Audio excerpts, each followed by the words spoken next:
back. Oh, they shot me! They shot me! They shot me! They shot me! You gotta get that apron on faster. Cut! Cut! Okay, good. Okay, that's gotta be done much faster. That was so exhilarating, talking with somebody who's 10 times more passionate than you are. A smile, but not as long. All right? Try one more. That's why he's so great. He enjoys it. He doesn't put a cap on his own, and he doesn't put a cap on yours. And that's what makes it a joyous experience as opposed to, like just a job. You, at least. The credit belongs to Martin, or this would have been just another model. He wanted to counter the romantic image of the mafia and show not only what the pull is, but what that decision means. And that was his goal in that movie. I just know it from what I saw in the streets. And when I saw it, when I lived it, I always said, well, that's the way it should be on film. When we were in Chicago doing The Color of Money, there was an article in New York Magazine that was an excerpt from the book. Having dealt with that world to a certain extent, I felt, therefore, I never really wanted to touch upon that world again. But I found that the style of the book was so interesting, and I tried to say, boy, if I can make a film like the style of this book, because what's the point of making another gangster picture? There have been several books about mob bosses, but it was like getting a hold of a soldier in Napoleon's army. That's who I wanted. I wanted to know how it worked inside. Detail, detail, detail. Everything is detail. I was interested in the minutiae of how to live as a wise guy. I wanted to get into the frame of mind of a guy who works that way every day. And you also had the voice of Henry. So much of that book was just his telling the story. And Marty called, and he said, hello? He said, yeah, my name is Marty Scorsese. He said, I'm a film director, a movie director, I think he said. And he said, do you know? And I said, I know who you are. And he said, well, I'm calling you because he said, I just read your book. And he said, I've been looking for this book for years. I said, well, I've been waiting for this phone call all my life. So he said, I want to do it. But he wanted to write it with me, but he couldn't make a deal with me. So I said, don't worry about it. The deal with you is on the phone now. We will make this movie. Don't you worry about anything else. I mean, all directors will work with writers and sort of make it their own, but I think particularly the case of Goodfellas, it was so much about the world that he understood that he really wanted to put his sort of stamp on it. I hadn't put my name on a script since Mean Streets, and I wanted to create an exhilaration of that kind of life. But he was stuck with somebody who didn't know anything. So he really had to bring me along, I think, as far as film is concerned. And I was a willing pupil because it was fascinating. And he's a great teacher. Now, when you're working with Marty, of course, he already sees the movie. I didn't, but it was all right. He brought me along. I did most of the typing. I don't know, but he writes longhand. So I would type, and then it would come out, and then he would scratch these little things on it, and we would work on it. And the dialogue would be bounced back and forth between us. So we would develop scene after scene. In this scene, this is what's going to happen. Then we go to this. And he also said, put in the corner, and he would mention a piece of music. I want that music here. What really was important was the nature of the relationship between the main character and the audience. And that's the experiment with voiceover. I think it's a wonderful way to tell a story of a film. But so many times I think voiceover is used to patch a little crack in the script, and then it sort of doesn't work. You need a body of material so that you have enough richness of character to be able to justify the voiceover. Because the narrative of that part is not important. It's the language. It's the web that he's spinning as a personality. He's getting you to like him. And that's the danger of the character. The other thing we did was a straight chronology. And that's the way the first draft is written. And then Marty was looking at it and said, it's a little slow. We have to do, this is a movie. We got to do something, got to hook them. He loved the idea, always loved the idea of these guys driving around with a guy they think is dead in the back of the car that's still alive. Because the moment of that Billy Batts murder is where everything changes for them. And so rather than going from the young boy directly to the ending, the rise and fall, it is just very traditional rise and fall. But we wanted to give it something extra. So we took that out of the middle of the book, put it in the front. And he says, when they kill him, and then they put the trunk down, then I'll freeze on Ray Liotta looking out, and then bam, you're in the movie. Marty was lucky in this case. He got to just pick the person that was right for the role. Bob and Joe Pesci were sort of obvious from the start. And Ray just had the qualities. He was believable. Goodfellas was my fourth movie. I'd heard about the book. I picked it up just by accident one day just to have something to read from New Jersey to LA, read it, really liked it, heard they were going to make the movie, and I met Marty, and I would meet him every now and then, but it was a long, long process. It was extremely nerve-wracking. And then maybe 8 or 9 months later, I finally landed it. Henry's character is somebody who is grows up with these guys and is very much a part of them, but he's slightly outside of it. And that was part of the quality that Ray has always had. That's why I think he was so perfectly cast. You would never have bought the Bob De Niro character or the Joe Pesci character doing it, but you did buy Ray's character doing it. He asked me to come and meet him, and then he asked me to come up and read with Ray. Just right from the beginning, you know, I trusted her, she trusted me, and we were kind of like, you know, the new kids on the block.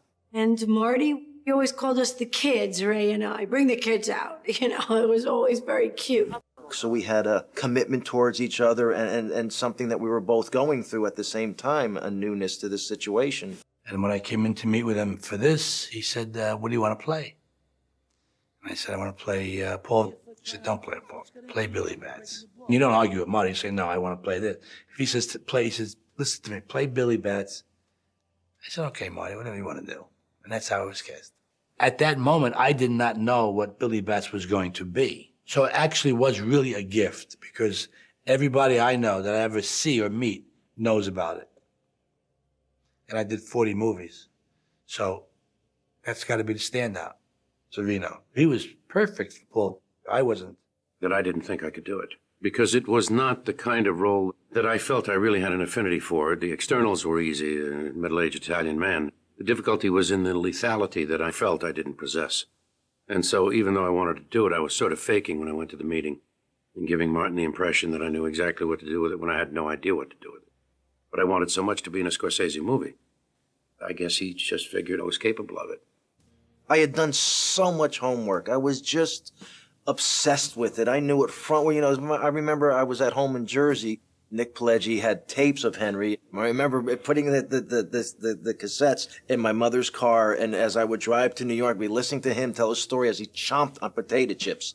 And my dad would say, stop studying, get out and do something. I knew it was a great opportunity, and I did not want to be a week or so into it. And, you know, Marty says, you know, come to the trailer. I don't know if this is where I just really wanted to play make-believe with these guys. And, you know, again, I didn't want to mess up. I believed I could be Karen and do Karen justice. I knew the motivation of jealousy and wanting to hold on to her man, and I understood those things. The author, Nick Pileggi, had a lot of information, research material that he had discarded from the book, and I also would talk to people who I thought would have some connection or some relevance to this particular character. Well, he wanted to talk to me about the Jimmy Conway character. So, you know, I mean, there was some mornings that we talked 4 or 5 times. He'd be in his trailer before he'd go in front of the camera, you know, get me on the phone. And he would call you 4 or 5 times a day? You know, in the mornings before he would. Wow. You know, how does Jimmy hold a cigarette? How do you think he reacted, you know, when he seen Johnny Roast Beef, you know, pull up with the Cadillac, and how he held a shot glass, you know, what kind of a face he made. I mean, all of these crazy, you know, I mean, I thought they were crazy questions at the time. But, you know, and I started to get the hang of it. And, you know, I knew what he was requesting, and, you know, and I was able to, you know, participate, you know, and it was rewarding, and I got paid for it. And it was about 2 months in preparation to try to get this quality that I knew it called for. I was kind of agonizing over it for a couple of months. I was thinking, I'm going to ruin this movie. I was looking for something to get out of it. Till 2 days before we started production, by virtue of constantly searching to find where that kind of quality that killers have. I was preparing to go out one night, passed by the mirror to check for spinach in the teeth, and I jumped back. I literally frightened myself. I saw a look in my eyes that frightened me. Who was that? I said, that's Paulie. And once I found it, the role became just a duck in water. It just was so easy to do. So much of what Scorsese does is in the way he directs. And so you see something entirely different up on the screen often than is in that script. If I felt the scene could be opened up, I usually did that with the actors in rehearsal. So we would rehearse 35, 40 minutes a scene, and they were all improvisations. They were very loosely around the script, just sort of what was happening, not improvising by writing lines. I mean, improvising behaviorally. He always says, don't act like these people, behave like them. He gave me fabulous direction for Karen. He said, she's the movie star. She's the star, of Henry's life. He knows so well what actors need and how to help them. And then he'll see something he likes, and he'll come over and say, you know what you said in that other improvisation? Why don't you say that to him again? Or let him have it. He uses the power of the verb. Acting is doing something. I threaten, I charm, I beg. And what Martin does in the improvisation is encourage the doing of things. Well, that merely means stay with the other fellow and deal with what he's giving you. You feel like you're a real collaborator. He makes you feel that way, and in a certain sense you are, because you're giving all the good things that you have. He knows what he wants to do, but you really feel like you're creating and he's letting you go to do what you've come up with. That's just the way he is. He's very open to a lot of ideas from anybody. That was, for an actor, it was like the jackpot. So even during the improv, once we had the improv down, then we had to lock it. You don't improvise on camera when we're shooting. They all think that Marty just doesn't do anything, that he lets the actor say, okay, go ahead, and he sits there like this, and enjoys it. It's not true. I mean, it's so crazy to think that you can go in there and make a movie like that. It has to be structured. You're still saying a script. Probably the most memorable improvisation I've ever seen was the Joe Pesci Ray Liotta improvisation at the nightclub. Which is something that actually happened to Joe years ago, in reality. And so Marty said, oh, well, we must put that in the film. And that was very carefully worked on. Within our rehearsal period, I was able, as a co-writer, to record several takes, maybe 4 to 5 takes between Ray and Joe of this dialogue. I then took that and rewrote that, which was then inserted into the script. It was interesting how he shot that sequence. He's shooting it in a medium shot, not in a close-up. And the reason, and I always tell film students this, it's very important, is that, first of all, he knew the scene was powerful enough that he did not need close-ups. And secondly, what he really wanted to show was how the people around Joe Pesci and Ray Liotta were gradually changing the looks on their face as the sense of dread began to creep into what was supposed to be a casual conversation. And suddenly it is wonderful how you see their faces change. And he was very adamant that that's how he wanted to shoot it. And you just watch his body language, and it's dead serious. And it could turn on a split second. But hard to cut. Marty and I spent a long time figuring out how long to wait until Ray Liotta actually says, come on, Tommy. And all the laughter you hear on the track is me and them and everybody. Because we have to create an atmosphere of that kind of a moment on the set. When something accidental happens, delightful that an actor does, you'll burst out laughing as an audience, and it's a wonderful thing to see. Very refreshing. Okay. Good. Jokes. You can thrill him by giving him a good performance. And to watch someone be thrilled while you're doing something is the best thing for an actor. He has an amazing sensitivity to body language and how an actor is conveying a certain idea with just a slight flicker of an eye or something very subtle, and he's reacting to it all the time. And he goes like this. A little more, give me more. No. Easy. And then when you do it, after the take, say, good, that was good out loud. You hear his voice. Good. That was good. I think Marty is probably one of the most prepared directors I've worked with. In the case of Goodfellas, he was working with Michael Ballhaus, who's also incredibly prepared. The good thing about Marty is that really he has this movie in his head already. So the way we work together is that I looked at his shot list.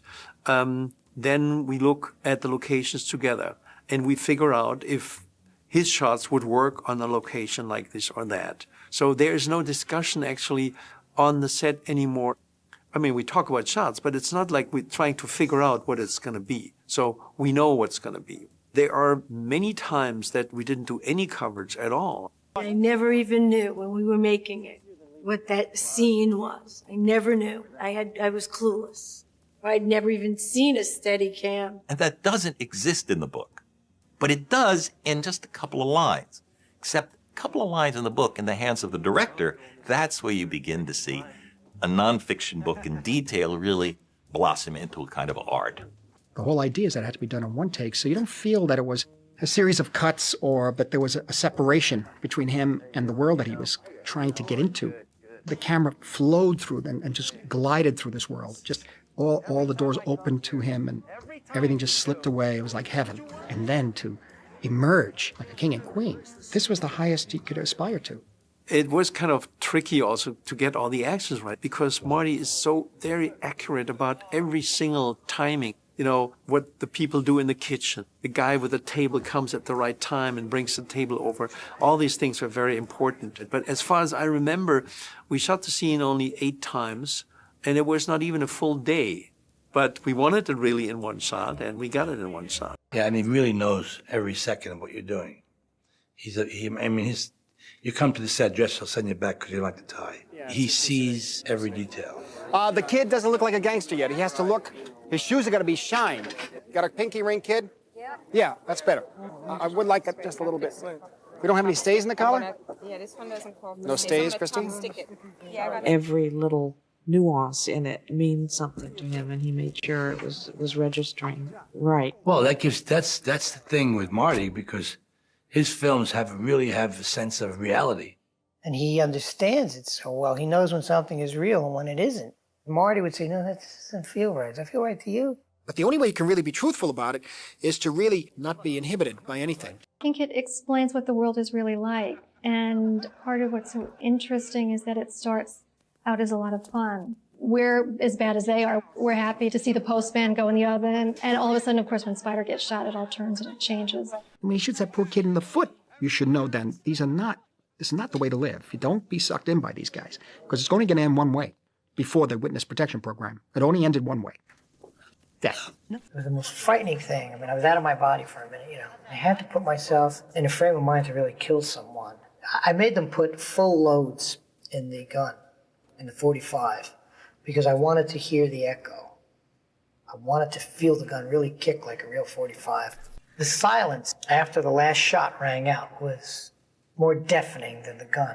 They were very, very intense individuals. I mean, this is what happened. They lived a very violent life, and it was just part of their lifestyle. Marty wants you to figure things out yourself. He wants you to come to the film and you to look at it and decide how you feel about it. He doesn't want to tell you what to think. He wants you to experience it. This is, in my view, the most violent scene I ever shot. There were no cuts in it, and there was no tricks, nothing. You felt the violence right there. I think in Marty's movie there is an intensity which is very similar to Marty. I don't know if it's necessarily violence, but you never know what's going to happen. Believe it or not, some guys really think you're the real deal. I never forget one guy said to me, hey, he says, and how could you let that little guy beat you up like that?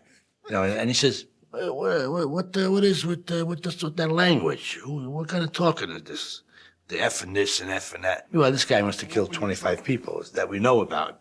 That's how real people think it is. I had a woman say to me, and this is a school teacher, educated woman, said to me one time, when they were in the house eating, how could you breathe in the trunk, she said to me. This is actually what she asked me. I said, I had a little straw and I put a hole in it. I learned something about that. It's very, very claustrophobic in trunks. I don't get in trunks. I love watching Marty direct and being with the actors and with the crew. It's wonderful. But first of all, I don't have time to be there. And secondly, it does prejudice my eyes. I like to experience the film as it's being born and watch it every day with Marty. And then my job is to help him sort of make sure that all ends up on the screen the way he wants it. When he's in the editing room, he can then relax and sit and just with complete and utter control finish making his movie. And a great deal of Marty's movies are made in the editing room, particularly The Last Day as a Wise Guy, as we call it. The Last Day as a Wise Guy is a sequence that I think came together particularly in the editing room because we found that we could express the state of mind that Ray Liotta was in at that time, being coked up and completely out of control. It was written in a lot of small montages, but it was never really visualized on the script the way you see it on film. During the previews, audience got annoyed, so I made it even faster, more relentless in a way. We can make it even more jagged. We can make it more fractured. And so we started doing more jump cuts. That's Henry's life. You know, I know he's stoned, and this is his vision of it is that, but that was Henry's life. I kind of see everything with music, especially the juxtaposition of the type of music you're listening to the images that you see out the window, and that sort of thing. And I said that's the way music should be in a movie. Remember where you ever heard first piece Oh, of music? usually a piece of music. I remember when I first heard it. You were with your mother in a butcher shop? Or... Yeah. And he'll carry those pieces of music around for years and then suddenly find exactly the right place for that piece. We had the music already played on the set to get the right rhythm for the movement or for the length of the scene. And when I got in the editing room, then I had to make sure that I was trying to get exactly what he wanted. He was very specific about how he wanted the music to cut. Let's try this. It's really on the way. So yeah, right here. You start. Goodfellas was one of those films that I felt we rode like a horse. It was so beautifully scripted and shaped by Nick Pileggi and Marty that it had its own energy, it had its own drive, and as Marty was laying it down, it just had an incredible feeling to it. So we were sort of riding it and trying to stay on top of it and stay ahead of it if we could, but it was so strong. It had such a rhythm. The movie has such an effect on people that no one expected. I mean, it's just such a grip. What I found in my experience is that there are certain films that you don't preview, and certainly this is one. And that's when we got our head handed to us. When we took this in front of audiences, we got killed. The audience got really, in some cases, almost violent. We had maybe 40 walkouts in the first 10 or 15 minutes. When they were giving their cards back, they were like throwing their cards and writing profanities on them. The people who saw it from the studio at first, they could see how incredibly entertaining it was, what an amazing film it was. But they were nervous about the drugs. We had a lot of problems with them on the cut. They wanted to cut out the violence. Which was impossible, because that's what the movie was about. So he did have to fight very hard for that, and it was remarkable to watch him, his courage and his conviction, and the fact that he just would never give up, but was very good at explaining why it was important to retain the material. And we're able to get the film that Marty wanted on the screen. You know, when you're working on something like this, you just try to make it as good as you can. And even in the end, neither of us, we were still not totally satisfied. And I remember literally at the opening of the movie, I think it was at the Ziegfeld or somewhere, and I'm sitting next to him. They got us in tuxedos, and we're sitting next to him. Thing goes up, and then all of a sudden I get this elbow, and he says, I told you, we should have, I should have. And he started talking about editing, and you'd think he was in the editing room. I said, Marty, forget it. It's over. It's too late. And he laughed. But, you know, even watching it on opening night, there's still things you can tweak and things you can deal with. I don't think he's ever going to say, I've finally done it. This is perfect. You'll never hear that from him.